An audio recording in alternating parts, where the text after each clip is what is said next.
হজ সময়ের সাথে এবং জায়গার সাথে সম্পৃক্ত। এ বিষয়ে গুরুত্ব সহকারে শোনার জন্য চেষ্টা করবেন ইনশাআল্লাহ। হজ সময়ের সাথে সম্পৃক্ত। এর আগে যদি কেউ হজের এহরাম বাঁধে, তার এহরাম সহি হবে না। সূরাতুল বাকারার 197 নম্বর আয়াতে আল্লাহ বলেন, আল হাজ্জু আশহুরুম মা'লুমাত ফামান ফারাদা ফীহিন্নাল হাজ্জ ফালা রাফাসা ওয়ালা ফুসুকা ওয়ালা জিদালা ফিল হজ্জ। আল্লাহ বলেন, আল হাজ্জু আশহুরুম মা'লুমাত, হজের মাস নির্ধারিত নির্দিষ্ট। ফামান ফারাদা ফীহিন্নাল হাজ্জ, যে ব্যক্তি এই হজের মাসে ইহরাম বাঁধবে, হজের জন্য ইচ্ছা পোষণ করবে, ফালা রাফাসা ওয়ালা ফুসুকা ওয়ালা জিদালা ফিল হজ্জ, এই ব্যক্তি সহবাসে লিপ্ত হবে না। ইহরাম বাঁধার পরে আর সহবাস করতে পারবে না, বেহুদা অনর্থক কথা বলতে পারবে না, এবং হজ করতে গিয়ে ঝগড়াও করতে পারবে না, তর্কও করতে পারবে না। তো নির্ধারিত নির্দিষ্ট যে মাস, এ সম্পর্কে তাফসীর ইবনে কাসিরে আব্দুল্লাহ ইবনে ওমর রাদিয়াল্লাহু তাআলা আনহু বলেন, হিয়া শাওয়াল ওয়া যুলকাদাতি ওয়া আশরুম মিন যিলহিজ্জাহ, হজের মাস হলো শাওয়াল মাস, জিলকদ মাস আর জিলহজের প্রথম 10 দিন, এর মধ্যে ইহরাম বাঁধতে হয়। এর আগে যদি কেউ ইহরাম বাঁধে হজের জন্য, তার ইহরাম হজের জন্য হজের নিয়তে সহি হবে না। বুঝে আসছে? জামিআ তিরমিজির 1512 নম্বর হাদিস, আন আবি হুরায়রা রাদিয়াল্লাহু তাআলা আনহু قال قال رسول الله صلى الله عليه وسلم আশহুরুল হুরুমি, সম্মানিত মাস 4টি। কয়টা? সম্মানিত মাস 4টি, যেই মাসগুলোতে যুদ্ধ বিগ্রহ করা যেত না। এটা হলো 4। 1 নম্বর রজব, 2 নম্বর যুলকাদা, 3 নম্বর যুলহিজ্জাহ, 4 নম্বর মুহররম। 4 নম্বর কি? মুহররম। 1 নম্বর সম্মানিত মাস কয়টা? 4। 1 নম্বর রজব মাস, 2 নম্বর জিলকদ, 3 নম্বর জিলহজ, 4 নম্বর মুহররম। ওয়া আশহুরুল হজ্জি, আর হজের মাস হলো শাওয়াল, যুলকাদাতি ওয়া আশরুম মিন যিলহিজ্জাহ। হজের মাস 2 মাস 10 দিন। এই 2 মাস 10 দিনের মধ্যে কারো কাছে যদি যাওয়া আসার খরচ থাকে এবং পরিবারে দিয়ে যেতে পারে, এমন অবস্থা যদি কারো হয়, তার জন্য ওই সময় হজ ফরজ হয়ে যায়। এবং ইহরামটা এই 2 মাস 10 দিনের মধ্যে হতে হবে। এর আগে যদি কেউ বাঁধে, তার হবে না। তাহলে আমরা বুঝলাম নির্দিষ্ট সময় রয়েছে, সময়ের সাথে সম্পৃক্ত, সময়ের সাথে সম্পৃক্ত, এটা মনে রাখবেন। এখন আসেন সংক্ষিপ্ত কথা, এটা বুঝে এরপরে আমি অন্য আলোচনার দিকে যাব। বলেন, হজ 5 দিনে সংগঠিত হয়। বলেন বলেন 5 দিনে সংগঠিত হয়। 5টি জায়গায় সংগঠিত হয়। কয়টা জায়গায়? 5 দিন, 5টি জায়গায়, 9টি কাজ। কয়টা কাজ? 9টা কাজ। হজ আমরা সম্পাদন করব কত দিনে? 5 দিনে। কয়টি জায়গায়? 5টি জায়গায়। কয়টা কাজ করব? 9টা কাজ করব। 5 দিন। জিলহজ মাসের 8, 9, 10, 11, 12। বলেন, জিলহজ মাসের 8, 9, 10, 11, 12। কয়টি জায়গা? 5টি জায়গা। মিনা, বলেন, আরাফা, মুজদালিফা, জামারাত, বাইতুল্লাহ। মনে থাকবে? বাইতুল্লাহর সাথেই কিন্তু সাফা মারওয়াটা সম্পৃক্ত, এই জন্য এটাকে আমরা আলাদাভাবে বলবো না, বাইতুল্লাহ বললেই হয়। বুঝে আসছে? তাহলে কয়দিন? 8, 9, 10, 11, 12। কয়টা জায়গা? 5টা জায়গা। 1 নম্বর মিনা, 2 নম্বর আরাফা, 3 নম্বর মুজদালিফা, 4 নম্বর জামারাত, 5 নম্বর বাইতুল্লাহ। মনে থাকবে ইনশাআল্লাহ? কয়টা কাজ? 9টা কাজ। 3টা হলো ফরজ। কয়টা ফরজ? 3টা ফরজ। বল, ইহরাম, ইহরাম বাঁধা। কি বাঁধা? ইহরাম বাঁধা। উকুফে আরাফা, মানে আরাফায় অবস্থান করা। এই অবস্থানটা উকুফে আরাফা যেটা আমরা অবস্থান করব, এটা কত তারিখে? 9 তারিখে। বলেন 9 তারিখে। বলেন কখন থেকে কখন? অর্থাৎ আমরা ওখানে গিয়ে জোহরের সালাত আদায় করার জন্য চেষ্টা করব। জোহর এবং আসরের সালাতটা আদায় একসাথে হয়ে যাবে যদি আমরা মসজিদে নামিরার সাথে পড়ি। কিন্তু যদি আমরা নিজে নিজে বিভিন্ন তাঁবুতে পড়ি, তাহলে দুটা আলাদা আলাদা সময় আলাদা আলাদাভাবে পড়তে হবে। যারা মুকিম হবে তারা 4 রাকাত পড়বে, যারা মুসাফির হবে তারা 2 রাকাত করবে। বিষয়টা বুঝাইতে পারছি? এটা ভালো করে মনে রাখতে হবে। মসজিদে নামিরার জামাতের সাথে যদি পড়ি, তাহলে এক আজানে 2 নামাজ, অর্থাৎ জোহর এবং আসরের সালাত শেষ হয়ে যাবে। কিন্তু যদি আমরা একাকী তাঁবুতে পড়ি, যদি মুকিম হয় তাহলে জোহরের সালাত একা পড়বো 4 রাকাত, আসরের ওয়াক্ত হলে আবার আসরের নামাজ পড়বো 4 রাকাত একা, যদি মুকিম হই।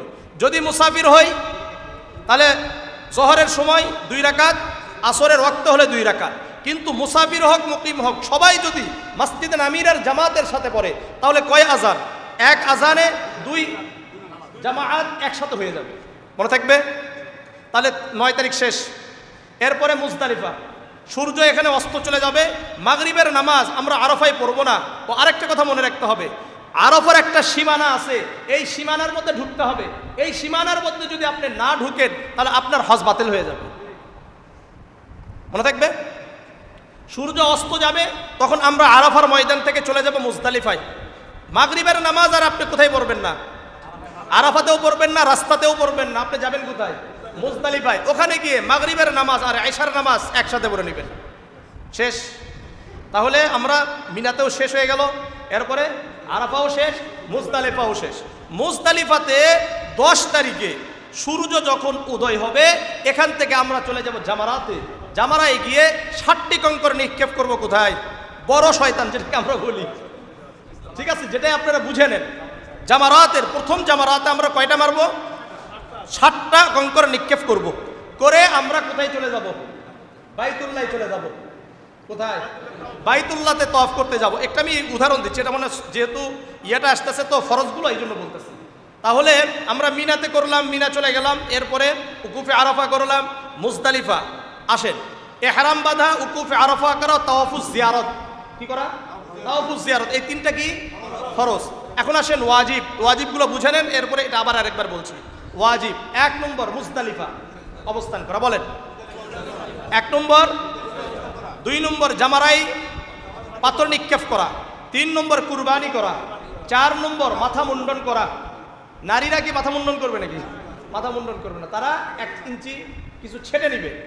এরপরে আসেন, এসে সাফা মারওয়া সাই করা। কি বলেন? সাফা মারওয়া সাই করা। 6 নম্বর তাওয়াফে বিদা করা, মানে বিদায়ী তাওয়াফ করা। বিদায়ী তাওয়াফ করা করবে যারা মিকাতের বাহির থেকে যাবে তাদের জন্য।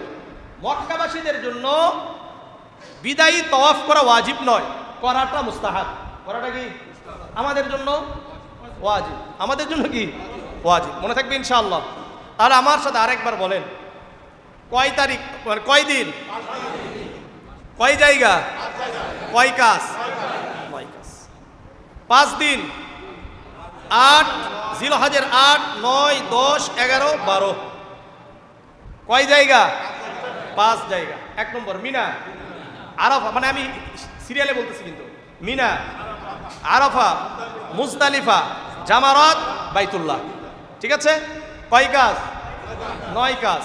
1 নম্বর ইহরাম বাঁধা।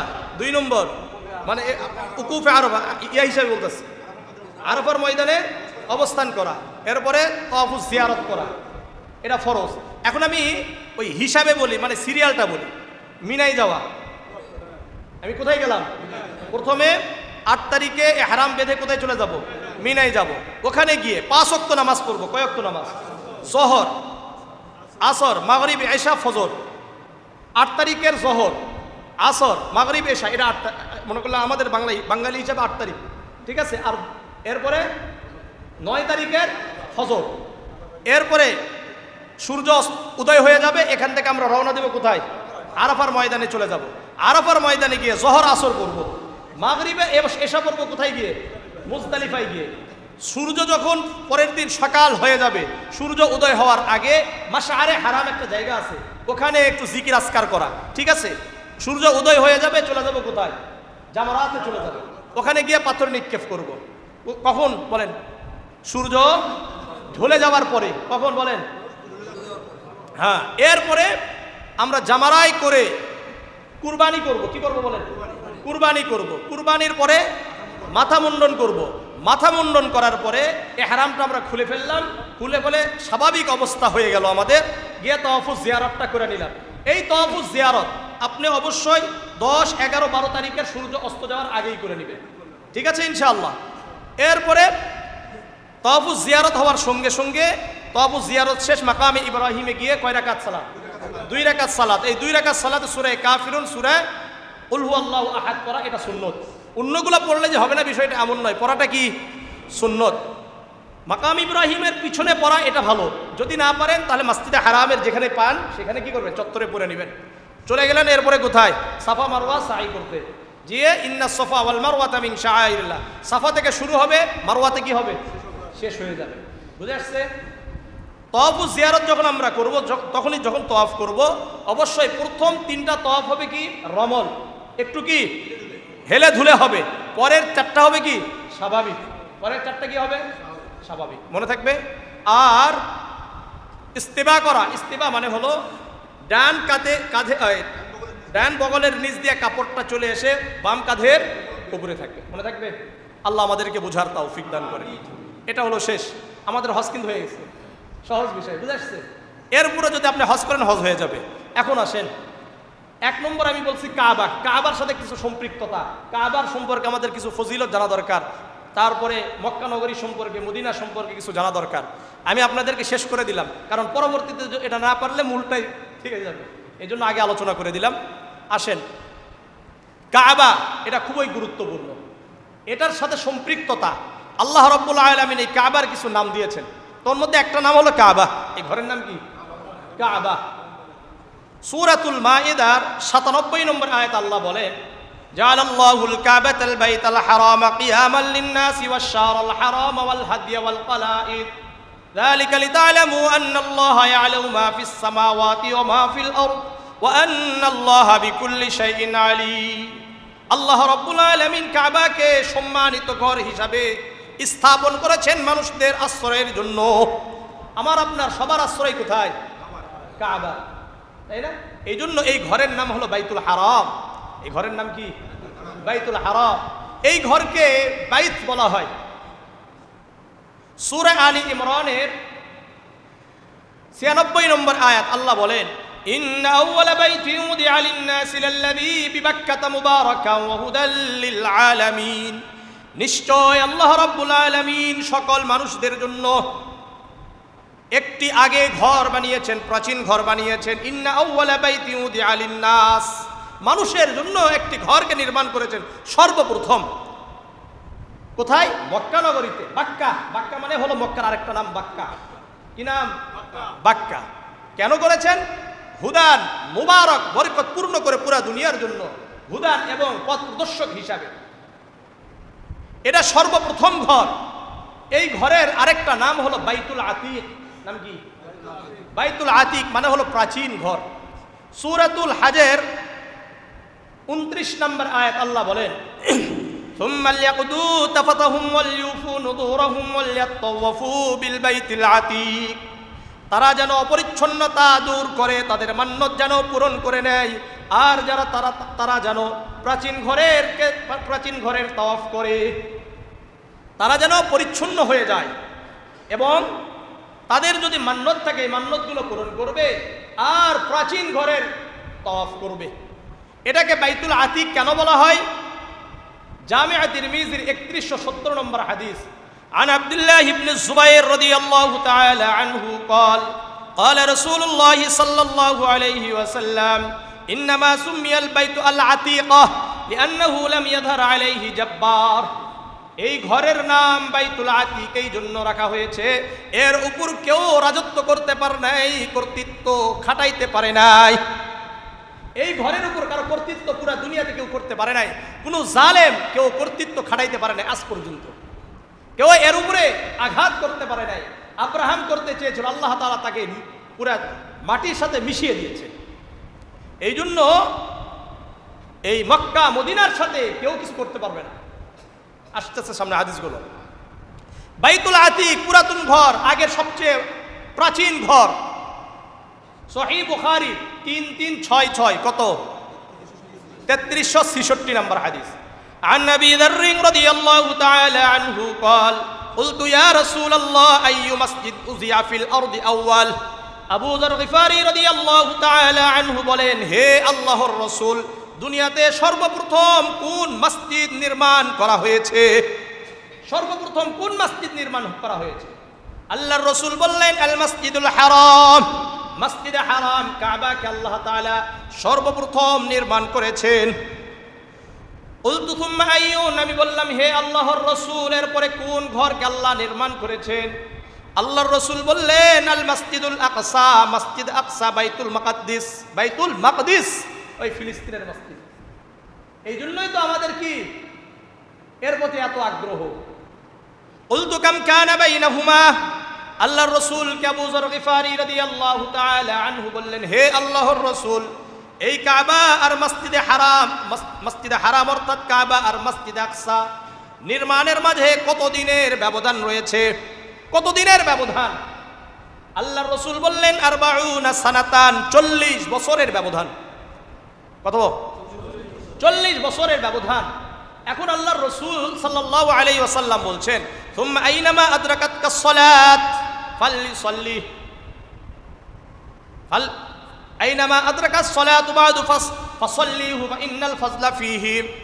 আল্লাহর রাসূল সাল্লাল্লাহু আলাইহি ওয়াসাল্লাম বলেন, তোমরা যেখানেই তোমাদের জন্য নামাজের ওয়াক্ত হয়ে যায় সেখানে সালাত আদায় করে নাও, কারণ পুরা দুনিয়াটাই তো তোমাদের জন্য মসজিদ। ইন্নাল ফাদলা ফীহি, কেননা যেখানেই তুমি সালাত আদায় করো ওখানেই ফজিলত নিহিত আছে। সহিহ বুখারীর 438 নম্বর হাদিস, মনোযোগ দিয়ে শুনেন হাদিসটা।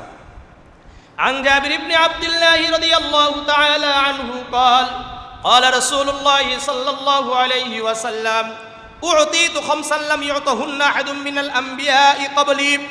জাবির ইবনে আব্দুল্লাহ রাদিয়াল্লাহু তাআলা আনহু বর্ণনা করেন, আল্লাহর রাসূল সাল্লাল্লাহু আলাইহি ওয়াসাল্লাম বলেন, আল্লাহ আমাকে এমন 5টি জিনিস দিয়েছেন যা আমার পূর্বে কোনো নবীকে দেওয়া হয় নাই। কয়টা জিনিস?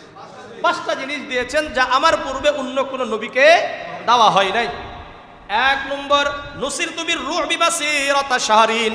আমাকে এমন প্রভাব দেওয়া হয়েছে যা 1 মাসের দূরত্ব থেকে অনুভূত হইতো। আমার কথা যদি কেউ 1 মাসের দূরত্ব আসার যে দূরত্ব কেউ শুনতো, তারও ভিতরে একটা প্রভাব সৃষ্টি হয়ে যেত আমার ব্যাপারে। বুঝাচ্ছে। 2 নম্বর, ওয়াজুইলাত লিল আরদু মাসজিদান তাহুরান ওয়া আইয়ুমা রাজুলিন মিন উম্মতি আদরাকাতহুস সালাত ফালইসাল্লি। পুরা দুনিয়াকে আমার জন্য নামাজের জায়গা বানিয়ে দেওয়া হয়েছে। পুরা দুনিয়াটা আমার জন্য, আমার উম্মতের জন্য নামাজের জায়গা, মসজিদ বানিয়ে দেওয়া হয়েছে। ওয়া তুহুরান, এবং পবিত্রতার স্থান বানানো হয়েছে। সুতরাং আমার কোনো উম্মত যেখানেই তাদের জন্য সালাতের ওয়াক্ত হয়ে যায় সে যেন সালাত আদায় করে নেয়। 3 নম্বর, উহিল্লাত লিল গানাইম। আমার জন্য গনিমতের মাল, যুদ্ধলব্ধ মালকে হালাল করা হয়েছে, বৈধ করা হয়েছে। 4 নম্বর, ওয়া কানা আন-নাবিয়্যু ইউবআসু ইলা কওমিহি খাসসাতান। প্রত্যেক নবীকে তার কওমের জন্য, তার গোত্রের জন্য, তার সমাজের জন্য, তার দেশের জন্য বিশেষ করে প্রেরণ করা হয়েছে। ওয়াবুইসতু ইলান নাসি কাফাতান। আর আমাকে পুরা দুনিয়ার জন্য প্রেরণ করা হয়েছে। দুনিয়াতে যত নবী আসছেন কাউকে কারো তার গোত্রের জন্য, সমাজের জন্য, দেশের জন্য প্রেরণ করছে, আর আমাকে পুরা দুনিয়ার জন্য প্রেরণ করছে।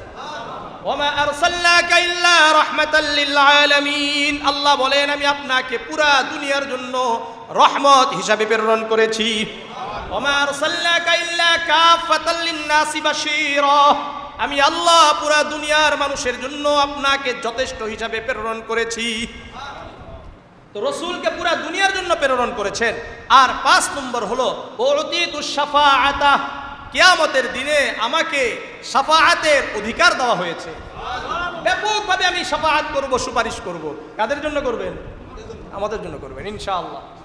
আরেকটা হাদিস শুনেন, এখানে 5টা বলছে, ওই হাদিসে 6টা বলছে। জামিআ তিরমিজির 1553 নম্বর হাদিস, عن أبي هريرة رضي الله تعالى عنه قال قال رسول الله صلى الله عليه وسلم فضلت على الأنبياء ب60। আবু হুরায়রা রাদিয়াল্লাহু তাআলা আনহু বর্ণনা করেন, আল্লাহর রাসূল সাল্লাল্লাহু আলাইহি ওয়াসাল্লাম বলেন, আমাকে অন্যান্য নবীদের উপর 6টি জিনিস দিয়ে প্রাধান্য দেওয়া হয়েছে। অন্যান্যদের উপরে আমাকে কয়টা জিনিস বেশি দেওয়া হয়েছে? 6টা জিনিস দিয়ে প্রাধান্য দেওয়া হয়েছে। 1 নম্বর, উতিতু জাওয়ামিআল কালিম, আমাকে জাওয়ামিআল কালিম হিসাবে প্রেরণ করা হয়েছে। অনেক কথাকে সংক্ষিপ্ত আকারে আমি বুঝাইতে পারি। ব্যাপক কথা, এটা সংক্ষিপ্ত আকারে আমি কি করতে পারি? বুঝাইতে পারি। আল্লাহ রসুলের সংক্ষিপ্ত কথা, এর ভিতরে অনেক ব্যাখ্যা রয়েছে। অনেক কি আছে? ব্যাখ্যা আছে। 2 নম্বর, নুসিরতু বির-রু'বি, আমাকে প্রভাব দেওয়া হয়েছে ওই যে 1 মাসের দূরত্বে। 3 নম্বর, ওয়াজুইলাত লিল আরদু মাসজিদান তাহুরান, পুরা দুনিয়াকে আমার জন্য মসজিদ এবং পবিত্রতার স্থান বানানো হয়েছে। 4 নম্বর, উহিল্লাত লিল গানাইম, যুদ্ধলব্ধ মালকে আমার জন্য হালাল করা হয়েছে। কি করা হয়েছে? হালাল করা হয়েছে। উরসিলতু ইলান নাসি ইলাল খালকি কাফাতান, আর আমাকে পুরা সৃষ্টি জীবের জন্য নবী হিসেবে প্রেরণ করা হয়েছে। অখুতিমা বিন নবিয়্যুন, আমার মাধ্যমে নবী এবং রাসূলদের আগমন ধারাকে সমাপ্ত করা হয়েছে। আনা খাতামুন নবিয়্যিন লা নবিয়্যা বাদি, আমি শেষ নবী, আমার পরে আর কোনো নবী আসবে না। এই জন্য সব জায়গায় আইন থাকা চাই। নবীর পরে কোনো নবী নাই। নবীর পরে কোনো নবী আছে? সংসদে কি চাই? আইন চাই। আল্লাহ তাআলা আমাদের সংসদে যারা আছে তাদেরকে সহি বুঝদান করেন। আমি মনে করি কেউ মানে এটা আইন যারা পাশ করে যাবে, হয়তোবা আল্লাহ তাআলা এই একটা ওসিলায় আল্লাহ তাআলা তাকে মাফ করে দিতে পারে। কারণ নবীর পরে নবী নাই, এটা খুবই গুরুত্বপূর্ণ একটা বর্তমান একটা বিষয়। এটা সরকারিভাবে রাষ্ট্রীয়ভাবে আইন হওয়া এটা খুবই জরুরি। বুঝাচ্ছে? আল্লাহ বুঝার তৌফিক দান করেন। আল্লাহ বুঝার তৌফিক দান করেন। তাহলে আমি এই কথাগুলোতে কেন আসলাম? ওই যে পুরা দুনিয়াটাই আমাদের জন্য কি মসজিদ, এই জন্য। তাহলে কাবার 1 নাম বাইতুল হারাম, এটা প্রাচীন ঘর। এটা কি ঘর? প্রাচীন ঘর। এটাকে বাইতুল মামুরও বলা হয়। কি বলা হয়? বাইতুল মামুর। আল্লাহ বলেন, ওয়াত-তুর কিতাবিম মাসতুর ফি রাক্কিম মানশুর ওয়াল বাইতুল মামুর। এটা কি বলেন? বাইতুল মামুর। আল্লাহ শপথ করছেন তুর পর্বতের। ওয়া কিতাবিম মাসতুর, আল্লাহ এমন কিতাবের যা লিখিত আছে ফি রাক্কিম মানশুর, উন্মুক্ত পত্তরে। ওয়াল বাইতুল মামুর, আল্লাহ রাব্বুল আলামিন সমুন্নত ঘরের শপথ করছেন। তাহলে কাবাকে বাইতুল মামুরও বলা হয়। আবার এই কাবাকে বাইতুল মামুর যেটা আছে এটা একবার সোজাসুজি হুবাহু। এই জন্য কাবাকে কাবা করে নাম রাখছেন কেন? এটা আমি কোনো হাদিসের কিতাবে পাই নাই। আরবদের একটা আর্টিকেল, কাবার উপরে একটা লেখনী প্রবন্ধ পেয়েছিলাম, সেখান থেকে মনে হলো তাই বলছি। সেটা হলো সুম্মিয়াত কাবাতান কাবাতান, কাবাকে কাবা করে নাম রাখার কারণ হলো লিকাউনিহা মুরাব্বাআন, এটা হলো 4 কোণ। এটা কি 4 কোণ? এই কারণে কি রাখছে? কাবা করে রাখছে। কেন 4 কোণ? লিআন্নাহা বিহিজাইল বাইতুল মামুর, কেননা এটা বাইতুল মামুরের একেবারে সোজাসুজি। আর বাইতুল মামুর মুরাব্বাআন, বাইতুল মামুরটা কয় কোণ? 4 কোণ। এটা কেন 4 কোণ? ওই আর্টিকেলে লেখছে লিআন্নাহু বিহিজাইল আরশ, আরশটা হলো 4 কোণ। আরশ কয় কোণ? 4 কোণ। আরশ কেন 4 কোণ? লিআন্নাহাল কালিমাতিল্লাতী বুনিয়া আলাইহাল ইসলামু আরবাউন, পুরা ইসলামটা যেই কথাগুলোর উপর ভিত্তি করে আছে ওটা 4টা। ওহিয়া সুবহানাল্লাহ, আলহামদুলিল্লাহ, লা ইলাহা ইল্লাল্লাহ, আল্লাহু আকবার। এটা কয়টা? 4টা। বুঝাচ্ছে না? বুঝছেন না বুঝেন না? আল্লাহ বুঝার তৌফিক দান করেন। আল্লাহ বুঝার তৌফিক দান করেন। এটার আরেকটা নাম হলো বাইতুল মুহাররম। সূরা ইব্রাহিমের 37 নম্বর আয়াত আল্লাহ বলেন, রব্বানা ইন্নী আসকানতু মিন যুররিয়্যাতি বিওয়াদিন গায়রি যী যারইন ইনদা বাইতিকাল মুহাররম। হে আমার রব, আমি আমার সন্তানদেরকে চাষাবাদবিহীন একটি উপত্যকায় আপনার সম্মানিত ঘরের কাছে রেখে গেলাম। কাদেরকে রেখে গেছিলেন? ইব্রাহিম আলাইহিস সালাতু ওয়াস সালাম আল্লাহর কাছে দোয়া করছেন, আল্লাহ আমার স্ত্রী আমার ছেলে ইসমাঈলকে আপনার সম্মানিত ঘরের কাছে চাষাবাদবিহীন এমন একটা জায়গা এখানে রেখে গেলাম। রব্বানা লিয়ুকিমুস সালাত, যাতে করে তারা নামাজ কায়েম করতে পারে। কি করতে পারে? রব্বানা লিয়ুকিমুস সালাতা ফাজআল আফইদাতাম মিনান নাসি তাহওয়ি ইলাইহিম ওয়ারযুকহুম মিনাস সামারাতি লাআল্লাহুম ইয়াশকুরুন। আয় আল্লাহ, পুরা দুনিয়ার মানুষদের অন্তরকে তাদের প্রতি ঝুঁকিয়ে দেন আর তাদেরকে আপনি ফলমূল দান করেন। আজকে পুরা দুনিয়াতে কিছু পাওয়া গেল আর না গেল এটা দেখার বিষয় নয়, কিন্তু কাবা মক্কা নগরীতে পাওয়া যায় কি যায় না? আপনি প্রতিদিন সকালে মক্কা নগরীতে ঘুরবেন, কাবার পাশাপাশি ঘুরবেন, আশেপাশে ঘুরবেন, এমন কোন ফল নেই যেই ফল আপনি মক্কা নগরীতে পাবেন না। অথচ মক্কা নগরীর আশেপাশে কোনো কি হয় না, চাষাবাদ হয় না। এই যে দোয়া করে গেছেন, কি করে গেছেন? দোয়া করে গেছেন। এই জন্য মক্কা নগরীর প্রতি আমাদের ভালোবাসা থাকবে। মক্কা নগরী এটা আমার আপনার জন্য হারাম, সম্মানিত জায়গা। কি জায়গা? সম্মানিত জায়গা, নিরাপদ জায়গা। সূরাতুল বাকারার 126 নম্বর আয়াত আল্লাহ বলেন, রব্বানা ওয়াজআল হাযাল বাইত আমিনা ওয়ারযুক আহলাহু মিনাস সামারাত। আয় আল্লাহ, এই শহরকে আপনি নিরাপদ বানিয়ে দেন, এদেরকে আপনি রিজিক দান করেন। কি দান করেন? রিজিক দান করেন। সূরা আলী ইমরানের 97 নম্বর আয়াত আল্লাহ বলেন, ওয়ামান দাখালাহু কানা আমিনা। যে ব্যক্তি এই মক্কা নগরীতে প্রবেশ করবে, এই ব্যক্তি নিরাপত্তা লাভ করলো। কি করবে? নিরাপত্তা লাভ করবে। এটা নিরাপদ শহর। আল্লাহ সহিহ মুসলিমের 3208 নম্বর হাদিস, عن جابر بن عبد الله رضي الله تعالى عنه قال قال رسول الله صلى الله عليه وسلم إن إبراهيم حرم مكة وإني حرمت المدينة। জাবির ইবনে আব্দুল্লাহ রাদিয়াল্লাহু তাআলা আনহু বর্ণনা করেন, আল্লাহর রাসূল সাল্লাল্লাহু আলাইহি ওয়াসাল্লাম বলেন, নিশ্চয় ইব্রাহিম আলাইহিস সালাতু ওয়াস সালাম মক্কা নগরীকে হারাম বানিয়েছেন আর আমি নবী মুহাম্মদুর রাসূলুল্লাহ মদিনাকে হারাম বানিয়েছি। এই জন্য মক্কাও হারাম, মদিনাও হারাম। এটা সম্মানিত জায়গা। এটা কি জায়গা? সম্মানিত জায়গা। এখানে পুরা দুনিয়ায় দাজ্জালের ফিতনা, দাজ্জালের সন্ত্রাসী হামলা চলবে, শুধু মক্কা নগরীতে আর মদিনাতে চলবে না। দাজ্জাল মক্কা নগরীতে এবং মদিনাতে প্রবেশও করতে পারবে না।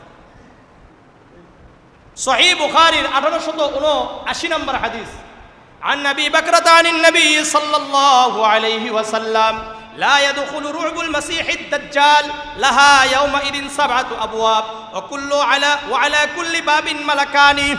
আবু বকর রাদিয়াল্লাহু তাআলা আনহু বর্ণনা করেন, আল্লাহর রাসূল সাল্লাল্লাহু আলাইহি ওয়াসাল্লাম বলেন, পুরা দুনিয়াতে দাজ্জালের ফিতনা ছড়িয়ে পড়বে, কিন্তু মদিনাতে দাজ্জালের ফিতনা প্রবেশ করতে পারবে না, ত্রাস পরিবেশ করতে পারবে না। কেন? লাহা ইয়াউমাইদিন 7 আবওয়াব। কেননা মদিনাতে ওই সময় 7টি দরজা থাকবে। কয়টা? মদিনাতে প্রবেশ করার জন্য 7টি দরজা এই সময় থাকবে। যখন কে আসবে? দাজ্জাল আসবে। বুঝাচ্ছে? ওয়া আলা কুল্লি বাবিন মালাকানি। আর প্রত্যেক দরজার সামনে 2 জন ফেরেশতা পাহারাদার হিসাবে থাকবে। বুঝাচ্ছে? 1880 নম্বর হাদিস, عن أبي هريرة رضي الله تعالى عنه قال قال رسول الله صلى الله عليه وسلم আল্লাহ রাসূল সাল্লাল্লাহু আলাইহি ওয়াসাল্লাম বলেন, লা ইয়াদখুলু মাদিনাতা। মদিনাতে প্রবেশ করতে পারবে, লা ইয়াদখুলুহা তাউন ওয়ালা দাজ্জাল। দাজ্জাল এবং পেলেগ রূপ কখনোই মদিনাতে প্রবেশ করতে পারবে না। পেলেগ রূপ এটা কখনো কি হবে না? প্রবেশ করতে পারবে না। কেন? এখানে সর্বদা ফেরেশতারা কি থাকে? পাহারাদার হিসাবে থাকে। সহিহ বুখারীর 1881 নম্বর হাদিস, عن أنس بن مالك رضي الله تعالى عنه قال قال رسول الله صلى الله عليه وسلم লাইসা মিন বালাদিন ইল্লা সায়াতুহুদ দাজ্জাল ইল্লা মাক্কাহ ওয়াল মাদিনাহ। আনাস ইবনে মালিক রাদিয়াল্লাহু তাআলা আনহু বর্ণনা করেন, আল্লাহর রাসূল সাল্লাল্লাহু আলাইহি ওয়াসাল্লাম বলেন, পুরা দুনিয়ার এমন কোন জমিন থাকবে না যেই জমিনে দাজ্জাল প্রবেশ করবে না, ইল্লা মাক্কাহ ওয়াল মাদিনাহ, শুধুমাত্র মক্কা আর মদিনাতে প্রবেশ করতে পারবে না। কেন? লাইসা লাহু মিন নিকাবিহা নাকবুন ইল্লা আলাইহিল মালাইকা সাফিনা ইয়াহরুসুনাহা। কেননা মক্কা মদিনার এমন কোনো অলি গলি থাকবে না যেখানে ফেরেশতারা কাতার বন্দি হয়ে পাহারা দিবে না, পাহারা দিবে না। এমন তো পৃথিবীর সব জায়গায় মনে করলেন ফিতনা শুরু হয়ে যাবে, ভূমিকম্প শুরু হয়ে যাবে। তখন বিশ্বের যারা ধনী মুনাফিক কাফের, এরা টাকা পয়সা দিয়ে আমাদের মক্কা নগরী মদিনাতে বিভিন্ন মুনাফিক আছে না, তাদেরকে টাকা পয়সা দিয়ে ওখানে গিয়ে বসবাস শুরু করে দিবে। কি করবে? বসবাস শুরু করবে। কারণ পুরা দুনিয়া তো ধ্বংস হয়ে যাবে, শুধুমাত্র মক্কা মদিনা কি হবে না, ভূমিকম্প হবে না, শুধুমাত্র মক্কা মদিনাতে ফিতনা ঢুকবে না, সবাই চলে আসবে। আল্লাহর রাসূল বলেন, ফাতারজুফুল মালাইকাতু বিআহলিহা সালাসা রাজফাত। যখন সব মুনাফিক আর কাফেররা মক্কা নগরীতে ঢুকে যাবে, মদিনাতে ঢুকে যাবে, মদিনা মক্কা এরা কি করবে, বিশেষ করে মদিনা কি করবে, ফাতারজুফুল মাদিনা, মদিনা তিনবার ঝাঁকুনি দিবে। কয়বার? তিনবার ঝাঁকুনি দিবে, অর্থাৎ ভূমিকম্প দেখা দিবে। ফায়ুখরিজুল্লাহু কুল্লা কাফিরিন ওয়া মুনাফিকিন, সঙ্গে সঙ্গে ওই মুনাফিক এবং কাফেরদেরকে আল্লাহ বের করে দিবেন। অর্থাৎ তারা তো নিজেরাই ভয়ে বের হয়ে যাবে। এর অর্থ হলো আল্লাহ তাআলা তাদেরকে বের করে দিচ্ছে। বুঝে আসছে? এই জন্য আপনি যতই চেষ্টা করেন কাজ হবে না। আল্লাহ বুঝার তৌফিক দান করেন, আল্লাহ বুঝার তৌফিক দান করেন, আল্লাহ বুঝার তৌফিক দান করেন। এই জন্য সর্বদা আমার আপনার অন্তরের ভিতরে এটা থাকবে যে আমি আপনি অবশ্যই মক্কা মদিনাতে যাব ইনশাআল্লাহ। এটা সর্বদা আল্লাহর কাছে দোয়া করা। মক্কা মদিনাকে নিয়ে কেউ ষড়যন্ত্র করতে পারবে না। যারা ষড়যন্ত্র করবে তারা দুনিয়াতে ধ্বংস হয়ে যাবে। কিভাবে ধ্বংস হবে? আল্লাহু আকবার, আল্লাহু আকবার। সহিহ বুখারীর 1878 নম্বর হাদিস, 1877 নম্বর হাদিস এটা। عن سعد رضي الله تعالى عنه قال سمعت النبي صلى الله عليه وسلم يقول لا يكيد أهل المدينة أحد إلا إن ماع كما ينماع الملح في الماء। আল্লাহর রাসূল সাল্লাল্লাহু আলাইহি ওয়াসাল্লাম কে বলতে শুনেছেন সাদ রাদিয়াল্লাহু তাআলা আন, আল্লাহর রাসূল বলেন মদিনাবাসীদের জন্য কেউ ষড়যন্ত্র করতে পারবে না। কেউ যদি ষড়যন্ত্র করে সে এমন ভাবে গলে যাবে যেমন নাকি পানিতে লবণ গলে যায়। পানিতে যদি লবণ দেয় তাহলে আস্তে আস্তে গলে যায় না? আস্তে আস্তে যেমন নাকি গলে যায়, একবারে মিশে যায়, ঠিক তেমনি ভাবে যারা মদিনাকে নিয়ে ষড়যন্ত্র করবে আল্লাহ তাআলা তাদেরকে দুনিয়া থেকে মিশিয়ে দিবে। সহিহ বুখারীর হাদিস এগুলো। আল্লাহ ৭৬ নম্বর হাদিস, 1876 নম্বর হাদিস। عن أبي هريرة رضي الله تعالى عنه قال قال رسول الله صلى الله عليه وسلم إن الإيمان لا يرث إلى المدينة كما ترث الحية في إلى جحرها। আবু হুরায়রা রাদিয়াল্লাহু তাআলা আনহু বর্ণনা করেন আল্লাহর রাসূল সাল্লাল্লাহু আলাইহি ওয়াসাল্লাম বলেন, শেষ দিকে অর্থাৎ দুনিয়ার শেষ দিকে ঈমান এমন ভাবে মদিনার দিকে চলে যাবে যেমন নাকি সাপ তার গর্তের দিকে চলে যায়।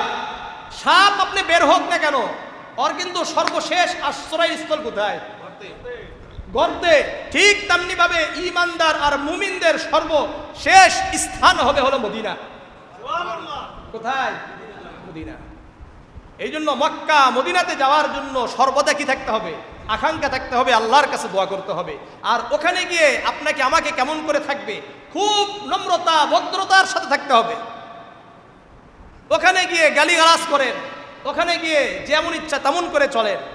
একটা কথা মনে রাখবেন, যারা মক্কা মদিনায় গিয়ে গুনাহ করবে মনে করবেন এর আর ভালো হওয়ার সম্ভাবনা নেই। এর কি নাই?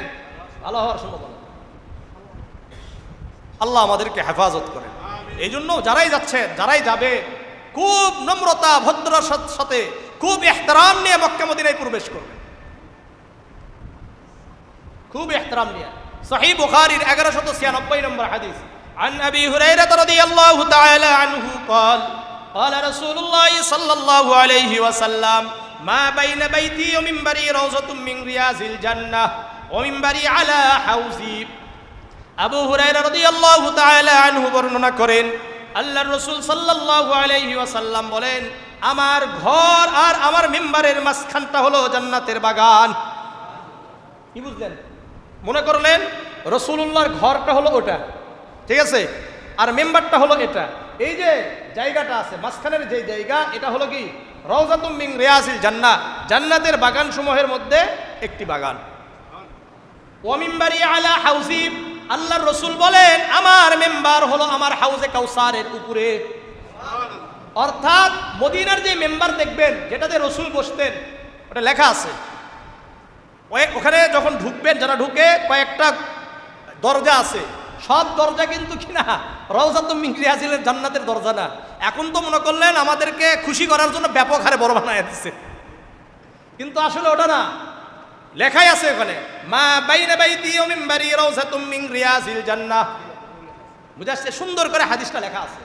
ওই যেই দরজায় লেখা আছে, ওই দরজা থেকে রাসূলের যে রওজা, এখন বর্তমান কবর মুবারক, রওজা মুবারক, এই মাঝখানটাই হলো কি রিয়াজুল জান্নাহ। আর রাসূল যে ছোট্ট দেখবেন একটা কি ছিল, মেহরাব ছিল, এটাই হলো কি ওয়া মিনবারি আলা হাউজি। মনে করবেন ওই মেম্বারের নিচেই হলো হাউজে কাউসার আছে। এটা রাসূলের হাদিস।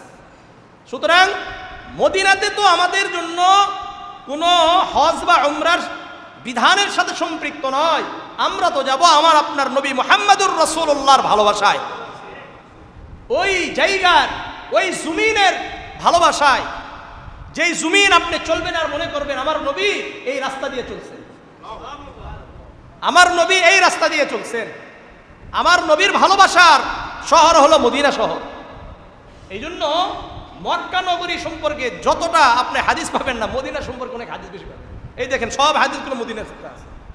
এই জন্য মদিনার প্রতি আলাদা ভালোবাসা থাকতে হবে, মদিনাওয়ালার প্রতি আলাদা ভালোবাসা থাকতে হবে। এখন এই ভালোবাসার নাম দিয়ে হাদিস আর অপব্যাখ্যা করা যাবে না। আল্লাহ বুঝার তৌফিক দান করেন, আল্লাহ বুঝার তৌফিক দান করেন। আস-সুনানুস সুগরা একটা কিতাব আছে, এই কিতাবের 1821 নম্বর হাদিস, আন আবি দারদা রাদিয়াল্লাহু তাআলা আনহু قال قال رسول الله صلى الله عليه وسلم فضل الصلاة في المسجد الحرام على غيره 100,000 صلاة। আবু দারদা রাদিয়াল্লাহু তাআলা আনহু বর্ণনা করেন, আল্লাহর রাসূল সাল্লাল্লাহু আলাইহি ওয়াসাল্লাম বলেন, মসজিদে হারামে যদি কেউ এক ওয়াক্ত সালাত আদায় করে, ওই ব্যক্তি যেন 1 লক্ষ সালাতের সওয়াব পেয়ে গেল। বুঝা আসছে কত? ওয়াফি মসজিদি, আর আমার মসজিদে কেউ নামাজ পড়লে আলফু সালাতিন, সে যেন 1000 নামাজের সওয়াব পেয়ে গেল। আর ওফি মসজিদে বাইতুল মাকদিস, আর বাইতুল মাকদাসে কেউ যদি নামাজ পড়ে 500 সালাতিন, সে যেন 500 রাকাত 500 ওয়াক্ত নামাজের সওয়াব পেয়ে গেল। এই জন্য যখন আমরা মক্কা মদিনায় যাব, অবশ্যই খুব ইহতিরামের সাথে যাব। মক্কাতে যাব, গিয়ে তওয়াফ করব। তওয়াফ করার ব্যাপারে যখন আপনি তওয়াফ করবেন, এই তওয়াফের ব্যাপারে কয়েকটা কথা বলি। সুনানে ইবনে মাজার 2957 নম্বর হাদিস, ইবনে হিশাম উনি বলেন, ইয়াসআলু, উনি আতা আপনি রাবাহকে জিজ্ঞাসা করলেন, এই আনির রাকনিল ইয়ামানি, রুকনে ইয়ামানি সম্পর্কে। রুকনে ইয়ামানি কোনটা? মনে করলেন, শোনেন, এই যে আমাদের মাঝখানে 4টা কি আছে, কোনো আছে না? এই 4টা কোণ ধরেন, ঠিক আছে, এই 4টা কোণ আছে না? কাবার কয়টা কোণা? 4টা কোণা। এটা হলো হাজরে আসওয়াদ। এটা কি সবাই খেয়াল করেন, এটা হলো হাজরে আসওয়াদ। এই হাজরে আসওয়াদে যাওয়ার আগে এটা কি রুকনে ইয়ামানি। বুঝে আসছে? বাম দিকে হাজরে আসওয়াদে যাওয়ার আগেই কি হবে? রুকনে ইয়ামানি হবে। তো রুকনে ইয়ামানি সম্পর্কে উনি জিজ্ঞাসা করছেন কাকে? আতা ইবনে রাবাহকে। ওহুয়া ইয়াতুফু বিল বাইত, যখন আতা ইবনে রাবাহ তওয়াফ করছিলেন। জিজ্ঞাসা করেছেন কি? ইবনে হিশাম। উনি বললেন, হাদদাসানি আবু হুরায়রা রাদিয়াল্লাহু তাআলা আনহু আনিন নবী সাল্লাল্লাহু আলাইহি ওয়াসাল্লাম ইয়াকুল। আতা ইবনে রাবাহ বলেন, আমাকে আবু হুরায়রা রাদিয়াল্লাহু তাআলা আনহু বলেছেন, আল্লাহর রাসূল বলেন, উকিলা বিহি 70 মালাকান, এই রুকনে ইয়ামানির কাছে সর্বদা 70 জন ফেরেশতা নিযুক্ত থাকে। সুবহানাল্লাহ। কতজন? 70 জন ফেরেশতা সর্বদা এই রুকনে ইয়ামানির কাছে। এটা বুঝার জন্য বলতেছে। আবার আপনি বলেন না হুজুর এটারে রুকনে ইয়ামানি বলছে, পরে ট্রোল করেন বসে থেকে। আল্লাহ বুঝার তৌফিক দান করেন। এই রুকনে ইয়ামানি অর্থাৎ হাজর আসওয়াদে যাওয়ার আগে রুকনে ইয়ামানির এখানে কতজন ফেরেশতা? 70 জন ফেরেশতা থাকে। আর যে ব্যক্তি এই রুকনে ইয়ামানির কাছে এসে বলে আল্লাহুম্মা ইন্নী আসআলুকাল আফওয়া ওয়াল আফিয়াতা ফিদ দুনিয়া ওয়াল আখিরাহ, বলেন আল্লাহুম্মা ইন্নী আসআলুকাল আফওয়া ওয়াল আফিয়াতা ফিদ দুনিয়া ওয়াল আখিরাহ, হে আল্লাহ আপনার কাছে ক্ষমা চাই, হে আল্লাহ আপনার কাছে নিরাপত্তা চাই দুনিয়া এবং আখিরাতে। এরপরে বলে রব্বানা আতিনা ফিদ দুনিয়া হাসানাতাও ওয়া ফিল আখিরাতি হাসানাতাও ওয়া কিনা আযাবান নার, আয় আল্লাহ দুনিয়ার কল্যাণ আমাদেরকে দান করেন, আখিরাতের কল্যাণও দান করেন, আর জাহান্নামের আগুন থেকে আমাকে হেফাজত করেন। এই দোয়া যারা করবে ক্বালু আমিন। রুকনে ইয়ামানির কাছে আপনি এই দোয়া করছেন, সঙ্গে সঙ্গে ওই 70 জন ফেরেশতা বলে আমিন, আল্লাহ তার এই দোয়াকে আপনি কবুল করেন। এরপরে এই ইবনে হিশাম আতা ইবনে আবি রবাহকে বললেন ইয়া আবা মুহাম্মদ, হে মুহাম্মাদের বাবা। তার ছেলের নাম কি? মুহাম্মদ। এই জন্য ইয়া আবা মুহাম্মদ মানে কি হে মুহাম্মাদের বাবা।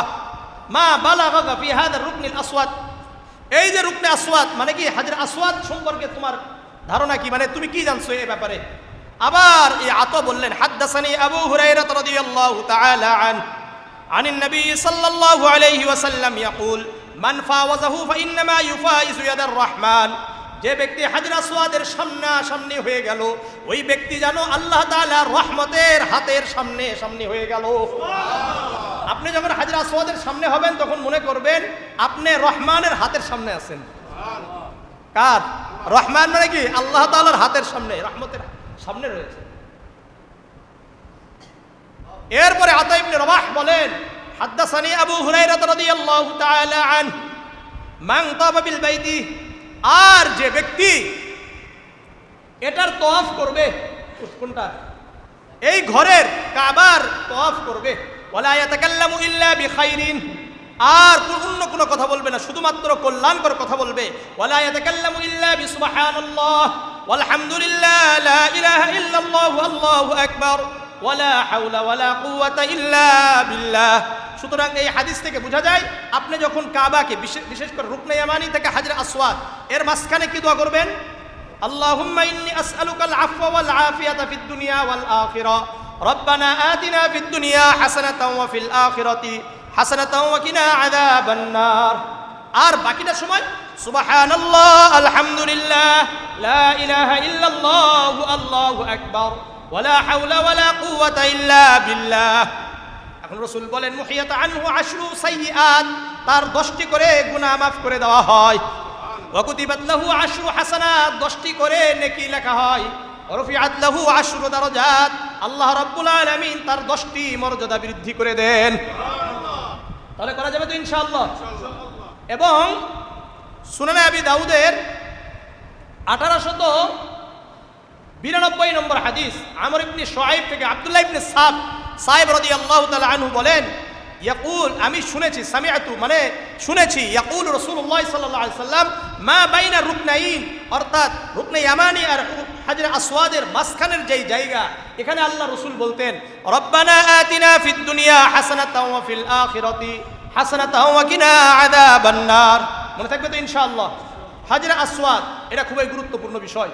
হাজর আসওয়াদ ইন্না মাসআহুমা, জামিআ তিরমিজি সংক্ষিপ্ত কথা, জামিআ তিরমিজির 959 নম্বর হাদিস, ইন্না মাসআহুমা কাফারাতুল লিল খাতায়া, যে ব্যক্তি হাজর আসওয়াদকে স্পর্শ করবে তার গুনাহ আল্লাহ মাফ করে দিবে। গুনাহগুলোকে হাজর আসওয়াদ যেটা আছে না, আমাদের গুনাহগুলোকে কি করে নেয়? চুষে নেয়। জামিআ তিরমিজির 877 নম্বর হাদিস এটা। عن عبد الله بن عباس رضي الله تعالى عنه قال قال رسول الله صلى الله عليه وسلم نزل الحجر الأسود من الجنة وهو أشد بياضا من اللبن। আল্লাহ রাসূল সাল্লাল্লাহু আলাইহি ওয়াসাল্লাম বলেন এই হাজরে আসওয়াদ, এই কালো পাথর, এটা যখন জান্নাত থেকে অবতীর্ণ হয়েছে এটা দুধ থেকেও সাদা ছিল। ফাসাওয়াদাতহু খাতায়া বানি আদম, আর বনি আদম চুম্বন করেছে, স্পর্শ করেছে, এই কারণে বনি আদমের গুনাহগুলো কি করেছে? চুষে চুষে সে কালো হয়ে গেছে। সে কি হয়ে গেছে? কালো হয়ে গেছে। সুতরাং এরপরে ৭৮ নম্বর হাদিস জামিআ তিরমিজির,